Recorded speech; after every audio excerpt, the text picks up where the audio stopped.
இரத்த காட்டேரி என்பது மேற்குலக தொன்மவியல் நாட்டார் கதைகளில் இடம்பெறும் மனித இரத்தை உறிஞ்சி குடிக்கும் ஒரு அகரிணைகளாகும். ஒரு கதையின்படி இவை இறந்து மனிதர்களே ஏதோ ஒரு காரணத்தால் வாம்பைர் ஆக மாறுகின்றன.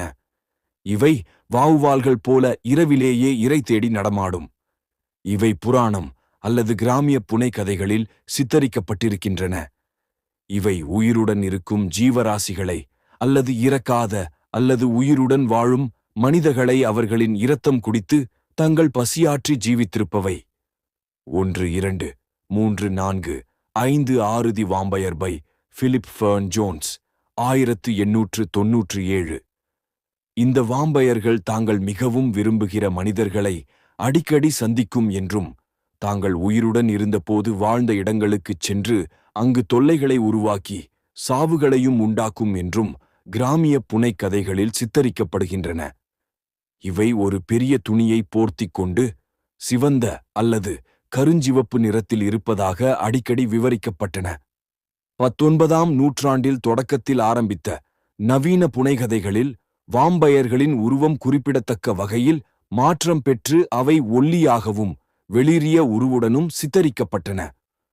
வாம்பயர்கள் இருப்பதாக பல கலாச்சாரங்களிலும் பதிவு செய்யப்பட்டிருந்தாலும் மனிதன் எத்தனை பழமையானவனோ அத்தனை பழமையானவை வாம்பயர்களும் என்று இலக்கிய சரித்திர நூலாசிரியர் பிரியன் ஃப்ராஸ்டின் கூற்று இருந்தாலும், அதன்படி இது 7 சரித்திர காலத்திற்கு முந்தையதாக இருந்தாலும் 18ஆம் நூற்றாண்டு வரை வாம்பயர் என்ற சொல் அத்தனை பிரபலமாக இல்லை. 18ஆம் நூற்றாண்டில் வாம்பயர்களைப் பற்றிய மூட நம்பிக்கைகள் மேற்கு ஐரோப்பாவிற்குள் வாம்பயர்களைப் பற்றிய கதைகள் அதிகம் புழங்கிய இடங்களான பால்கன்ஸ் மற்றும் கிழக்கு ஐரோப்பா 8 ஆகிய இடங்களிலிருந்து வெள்ளமென கிளம்பி வந்தன. உள்ளூர் வாம்பயர்கள் வேறு வேறு பெயர்களால் அறியப்பட்டன.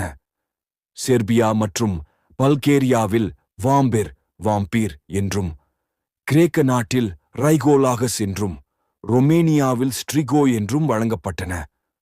ஐரோப்பாவில் வாம்பயர்கள் பற்றிய மூட நம்பிக்கைகள் அதிகரிக்க பொதுமக்களிடத்தில் பெரும் அச்சவெறி உண்டாயிற்று.